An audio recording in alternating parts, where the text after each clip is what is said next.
It was supposed to be a simple camping trip, a chance to disconnect from the chaos of work and daily routines and spend some time with my girlfriend, Lila, my best friend Caleb, and his girlfriend, Evelyn. We wanted an adventure, but we got something much darker, something I wouldn't wish on anyone. The idea came from my dad, a man who'd spent decades hiking and exploring the wilderness. He told me about this large, serene lake hidden deep within the woods about 2 hours north of our town in Vermont. He described it like some kind of paradise, crystal clear water, surrounded by tall pines, and far away from other campers. He said the place was special, untouched by time. Looking back, I wonder if that description was more literal than poetic. We arrived at the lake in the early afternoon. The drive was long, and the last stretch of the road was rough, more of a dirt path than anything else, but it was worth it. The lake was breathtaking. The water sparkled in the sunlight, and the air smelled of pine and moss. Lila was immediately enchanted, snapping pictures with her camera while Evelyn wandered along the shoreline, picking up smooth stones and tossing them into the water. Caleb and I worked on setting up the tents and gathering firewood. The first few hours were perfect. We grilled some hot dogs, drank a couple of beers, and laughed until our sides hurt. It felt good to be out there, away from everything, surrounded by nature. But then, as the sun dipped lower in the sky, things started to change. It began when Lila and Evelyn decided to go for a swim. The water was calm, almost unnaturally still, and it reflected the orange and pink hues of the setting sun like a giant mirror. I was busy trying to get the fire going while Caleb rummaged through our supplies, looking for a lighter. The girls were laughing, splashing each other, their voices echoing across the lake. Then, out of nowhere, Lila screamed. It wasn't playful or exaggerated, it was a scream of raw fear. I dropped everything and ran to the edge of the water. Caleb was right behind me, shouting, "What's wrong? What happened?" Lila was flailing, her arms slapping the surface of the water as she struggled to stay afloat. Evelyn swam toward her, but she stopped abruptly and let out a yelp, clutching her leg. Without thinking, I dove in. The water was colder than I expected, chilling me to the bone. I swam as fast as I could to Lila, who was barely keeping her head above water. When I reached her, I wrapped my arm around her waist and kicked hard, pulling us both back to shore. Caleb helped drag us out of the water while Evelyn limped onto the sand. Lila was shaking, her face pale, her breathing ragged. I looked down and saw her ankle. A deep, jagged wound was bleeding heavily. Evelyn's leg had a similar injury. I felt a sharp sting in my own ankle and realized I had one too. "What the hell did that?" Caleb asked, his voice trembling. "I don't know," I gasped, trying to steady my breathing. "It felt, I don't know, like teeth." We wrapped the wounds as best we could with a first aid kit from the car. The bleeding stopped, but the cuts were deep, and they throbbed with a dull, persistent ache. We tried to shake it off, convincing ourselves it was just a fish or maybe some sharp rocks we hadn't noticed. None of us wanted to admit we were scared, but there was an unspoken tension as we sat around the fire that night. We drank more beer than we should have, trying to laugh it off. Lila stayed close to me, her hand gripping mine tightly. Evelyn was quieter than usual, staring into the flames while Caleb tried to lighten the mood with some lame jokes. Then we heard it, a soft splash, like something breaking the surface of the water. Everyone froze. Caleb grabbed the flashlight and pointed it toward the lake. At first, we didn't see anything. The beam of light danced over the dark water, illuminating the ripples spreading outward. Then we saw it. A head, small, round, and pale, barely breaking the surface of the water. It wasn't human, though. Its eyes glowed, reflecting the light like an animal's, but they were too big, too round, and too intelligent. It was staring at us. "What the hell is that?" Caleb whispered, his voice barely audible. No one answered. Lila squeezed my arm so hard it hurt. The thing didn't move, just floated there, watching us. "Get to the car," I said, my voice shaking. "Now." We didn't argue. Caleb and I grabbed what we could, our phones, wallets, and the car keys. The rest of the gear didn't matter anymore. Lila and Evelyn were already running toward the car, limping on their injured legs. As we loaded into the car, I glanced back at the lake. The head was gone. We drove away as fast as the dirt road would allow, the tires kicking up clouds of dust. No one spoke until we were miles away, back on the paved highway. "What was that?" Evelyn finally said, her voice barely above a whisper. "I don't know," Caleb replied. "But we're not going back." The next day, my dad insisted on coming back with me to pick up the rest of our stuff. He wasn't the kind of man to leave behind expensive camping gear, no matter how strange the situation. When we got there, the campsite was destroyed. The tents were shredded, the coolers smashed, and the fire pit was scattered across the ground. It wasn't the work of animals. It was too deliberate, too precise. "What the hell happened here?" my dad muttered, his usual calm demeanor shaken. I told him everything, about the thing in the water, the glowing eyes, the wounds on our ankles. He didn't say much, just nodded and helped me gather what little was salvageable. On the drive back, he finally spoke. "Some places," he said, "aren't meant to be disturbed." That was the last time any of us went near that lake. To this day, I don't know what we saw or what attacked us in the water. I still have the scar on my ankle, a jagged reminder of that night.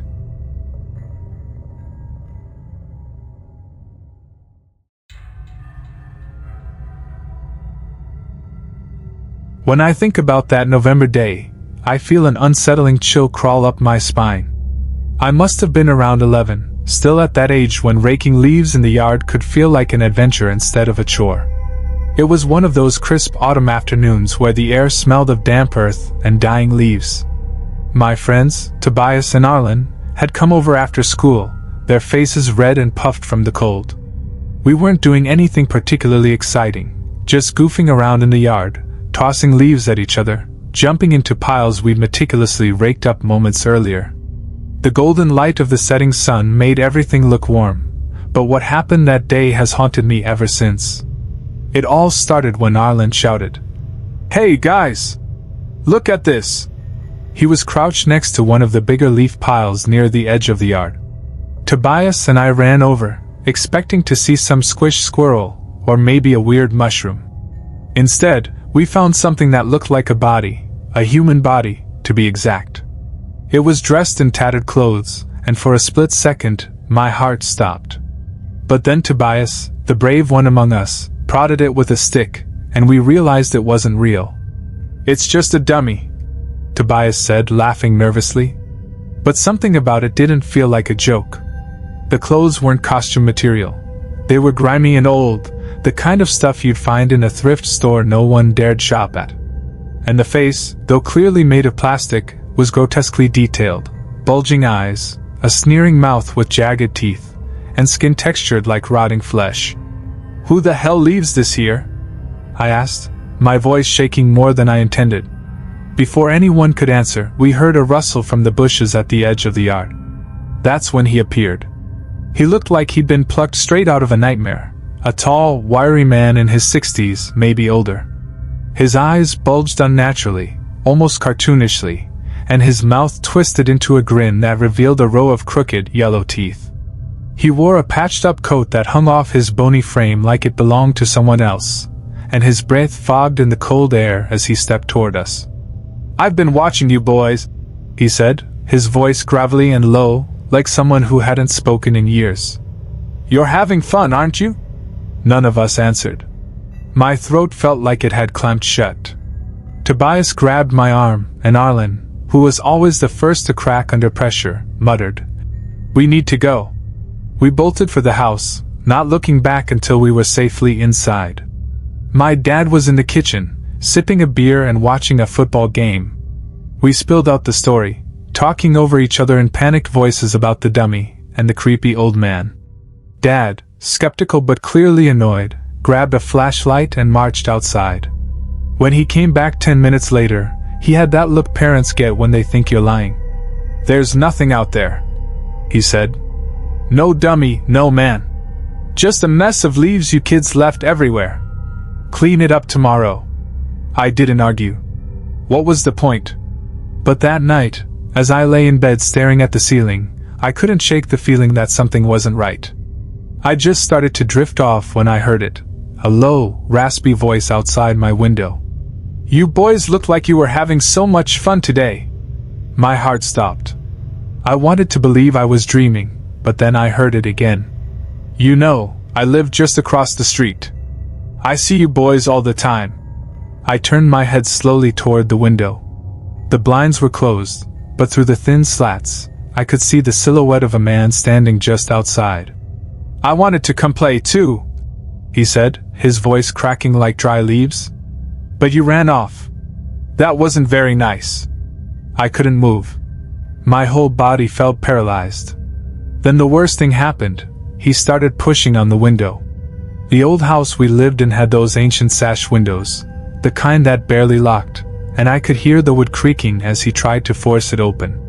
When that didn't work, he pressed his face against the glass, his hands clawing at the frame. "Let me in," he whispered. That's when I screamed. My dad came barreling into the room, shouting as he flipped on the light. The man outside must have heard him because by the time Dad yanked open the window to look, he was gone. The police were called, and I told them everything, though I wasn't sure how much they believed me. They searched the neighborhood and eventually found the man. He was holed up in a house 2 doors down, one we'd all assumed was abandoned.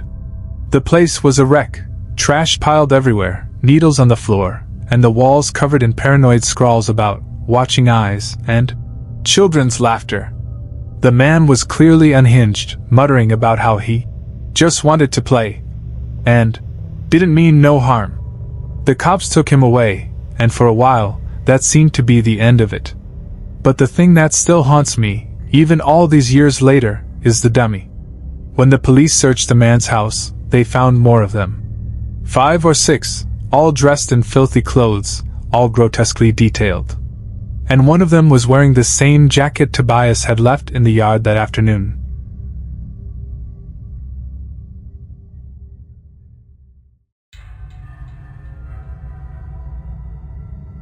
I was 20 years old, still a little reckless, still figuring out how the world worked.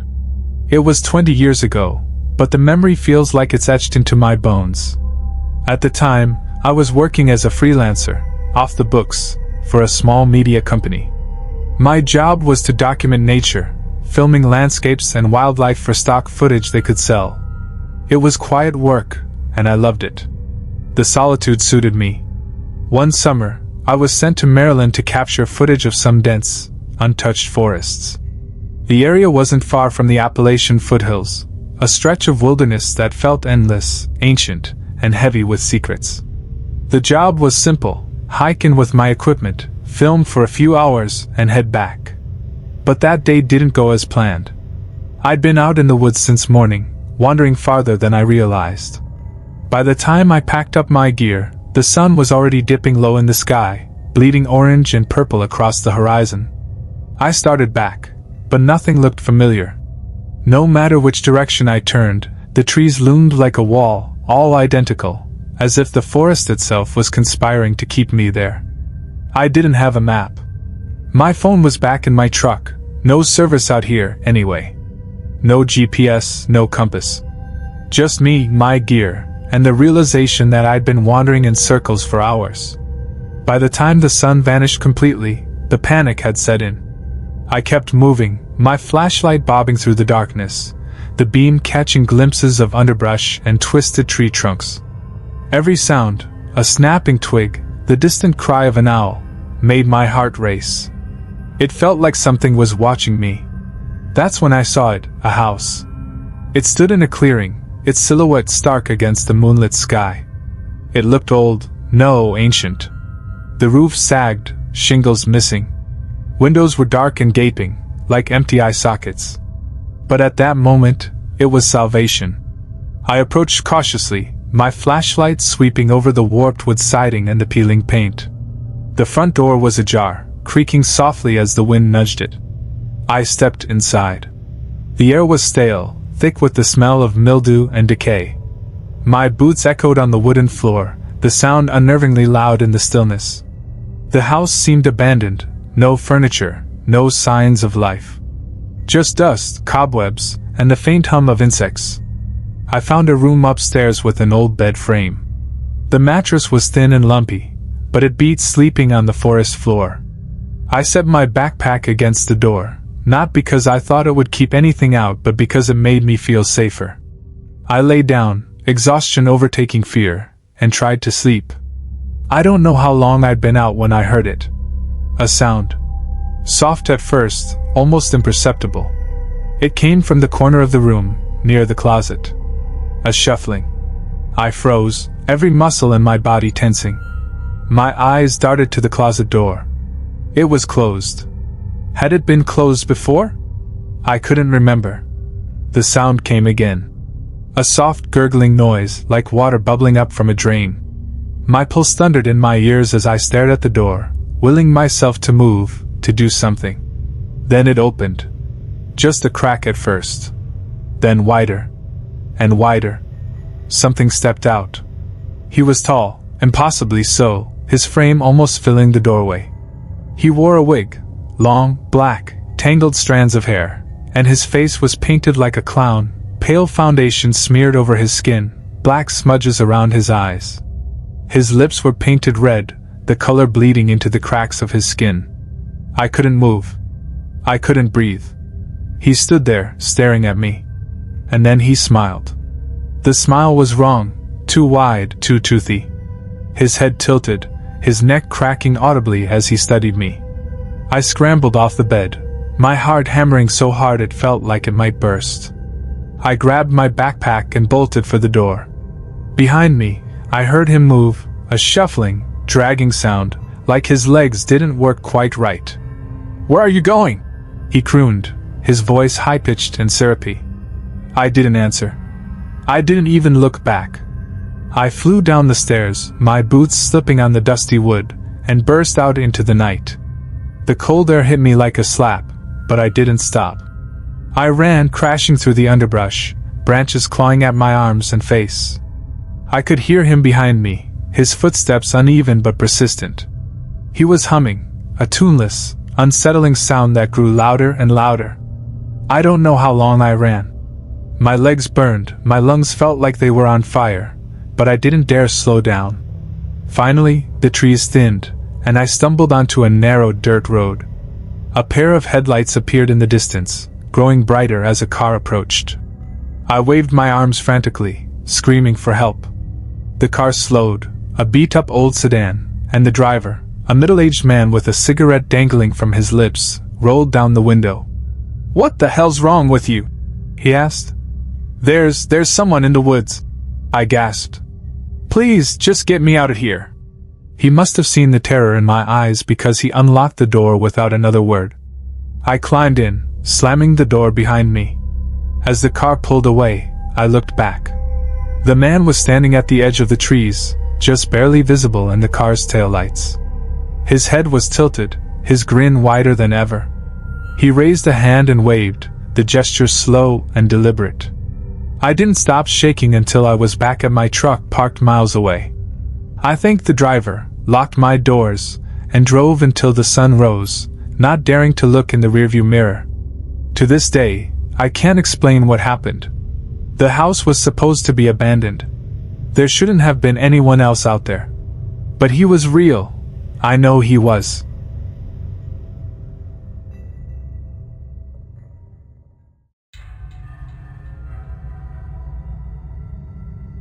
I've always liked the quiet. That's why I moved to this isolated patch of Long Island, where my only neighbors are trees and the wildlife and the nature preserve next door. My life here is simple, just me and my 2 German shepherds, Remus and Juno. They're my companions, my protectors, and the only family I need most days. My girlfriend, Erica, visits sometimes, but her job keeps her tied to a city a few states over. It's a good arrangement. I'm not much of a people person anyway. But that isolation comes with a price. It started on a Monday night, sometime after midnight. I was jolted awake by Juno's low growl. She's the more cautious of the two, while Remus usually takes charge. Sure enough, his deep, thunderous bark soon followed, aimed squarely at the back door. I groggily threw on a hoodie, stumbled downstairs, and flicked on the porch light. Nothing.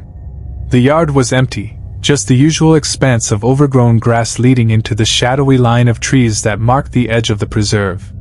I figured it was a raccoon or maybe a fox. Remus and Juno eventually calmed down, but something about the way they lingered at the door, ears pricked and tails stiff, unsettled me. I shrugged it off and went back to bed. The next night, the same thing happened. Around the same time, both dogs erupted, barking and growling like maniacs. This time, I grabbed a flashlight and stepped out onto the porch. The beam cut through the darkness, illuminating the yard, the fence, and the thick woods beyond.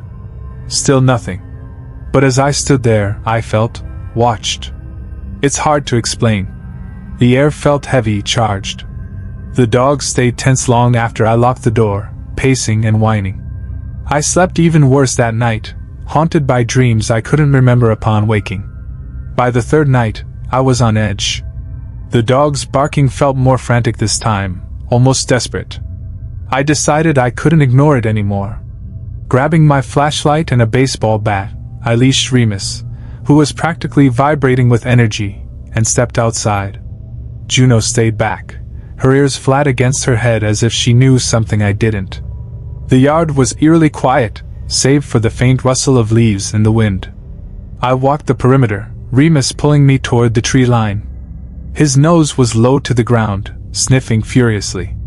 He stopped abruptly about 10 feet into the woods, his body rigid. Then he started barking, short, sharp bursts aimed at something in the dark. I swept the flashlight around, my heart pounding. "Hello?" I called out, my voice firmer than I felt. "If someone's out here, you'd better leave. I've got dogs, and I'm calling the cops." No answer. Just the creak of branches swaying high above us. Then, a snap, a sharp, unmistakable crack of a branch breaking somewhere close. Too close. I tightened my grip on the bat, my pulse hammering in my ears. "I'm serious!" I yelled. "Show yourself!" Still nothing. Remus barked again, his voice echoing through the trees, but I couldn't see what he was barking at. Just shadows and darkness. I decided I'd had enough and tugged on his leash. "Come on, boy. Let's go." As we turned back toward the house, I heard it, footsteps. Slow, deliberate, and heavy. They matched my pace, crunching on leaves and twigs just out of sight. I spun around, swinging the flashlight wildly, but saw nothing. Remus growled, his hackles raised. We started walking faster. The footsteps followed. Then I saw them, two glowing eyes, reflecting the beam of my flashlight. They were too high off the ground to be any animal I knew of, and they didn't move, just stared. My blood ran cold. "Go!" I shouted, practically dragging Remus as I bolted for the house. The footsteps quickened behind us, crashing through the underbrush like whatever it was didn't care about being stealthy anymore. I didn't dare look back. We reached the porch, and I shoved Remus inside before slamming the door shut. My hands were shaking as I locked it, then ran to every window and door, double-checking that they were secure. Juno greeted us at the door, growling low as she sniffed Remus like he'd brought something terrible back with him. That's when I saw it, or him, standing at the edge of the woods, just beyond the reach of the porch light. At first glance, it looked human. But the proportions were all wrong. The arms were too long, hanging almost to its knees. Its head tilted unnaturally to one side, and its mouth, or what I thought was its mouth, was a gaping black void. No features, no expression, just an empty, endless dark. I froze, the bat useless in my trembling hand. The thing didn't move, didn't make a sound. It just stood there, staring. And then it lifted one long, spindly arm and waved. I don't remember slamming the curtain shut, but I must have, because the next thing I knew, I was upstairs, dragging a chair in front of the bedroom door while the dogs huddled around me. My fingers fumbled as I dialed 911, my voice cracking as I tried to explain what had happened. The cops didn't find anything, of course. They chalked it up to a prankster or my imagination running wild. But I know what I saw. For days afterward, I kept the blinds drawn and the dogs by my side. I even borrowed a friend's trail cam and set it up in the yard, but nothing ever showed up on the footage. Erica thought I was being paranoid when I told her about it, but she humored me, offering to come out more often.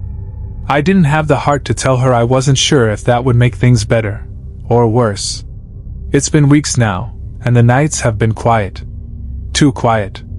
Sometimes, when I'm outside with the dogs, I catch myself glancing at the tree line, half expecting to see those glowing eyes staring back at me. I haven't yet, but the feeling hasn't gone away.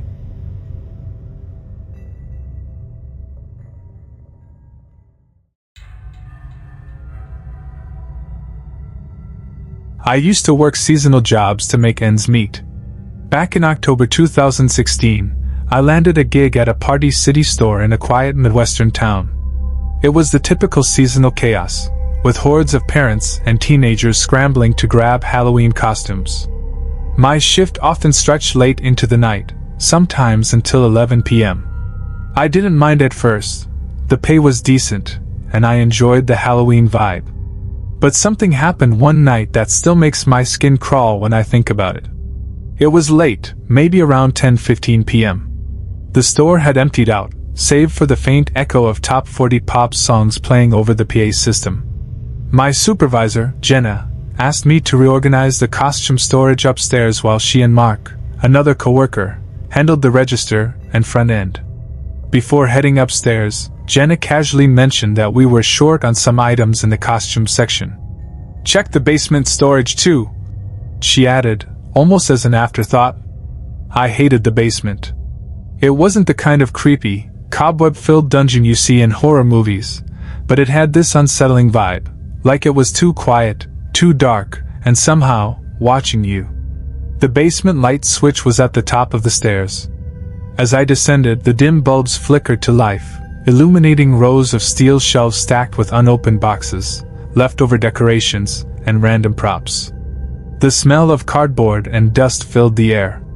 I started rummaging through the inventory, trying to find the right boxes to restock our shelves. About 10 minutes in, I heard it. A soft tap, tap, tap echoed from somewhere deeper in the basement. I froze, thinking it might be a leaky pipe or maybe a rat scurrying around. Taking a deep breath, I brushed it off and kept working. But then I heard it again, closer this time. The tapping was deliberate, too rhythmic to be random. "Jenna?" I called out, even though I knew she was upstairs. My voice sounded weak, even to me. No reply. I stood up and glanced down the aisle. At first, I saw nothing but rows of boxes and a dimly lit concrete floor. But then, at the far end of the aisle, I saw movement. A figure stepped into view. They were tall, much taller than me, wearing a long, tattered white robe that looked like it came from one of our ghost monk costumes. Their face was obscured by a pale, grotesque mask, something like a stretched-out skull with hollow black eyes. For a second, I thought it was Mark trying to mess with me. But the figure didn't move like Mark. It was slow, deliberate, almost unnatural. And then I noticed their boots, muddy and worn, leaving smudged prints on the clean floor. "Mark?"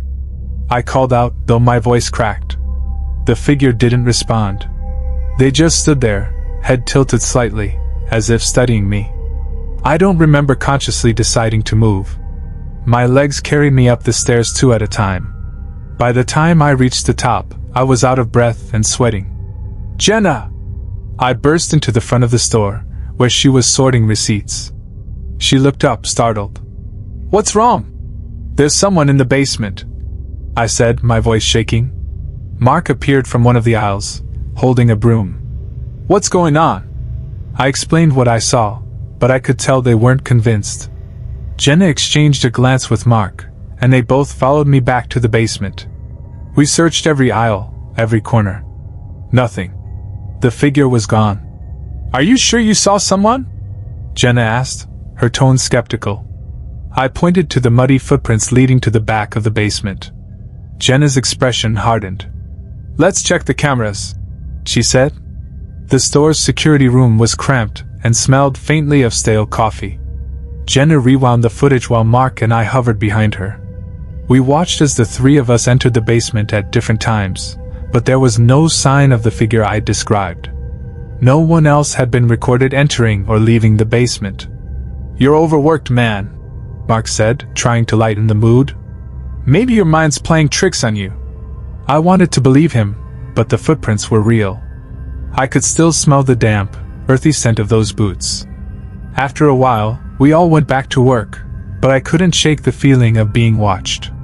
My heart was pounding so loudly I could barely hear the faint music playing over the PA. Around 10:50 p.m., I returned to the basement to finish my task. Jenna's stern but supportive words echoed in my mind. "Just get it done quickly, and we'll all clock out soon." The basement felt different this time. Colder. The air was heavier, and the lights seemed dimmer, though I knew it was just my nerves. As I loaded the last box onto the dolly, I heard it again, the tapping. It wasn't coming from deeper in the basement this time. It was behind me. I turned slowly, every muscle in my body screaming at me to run.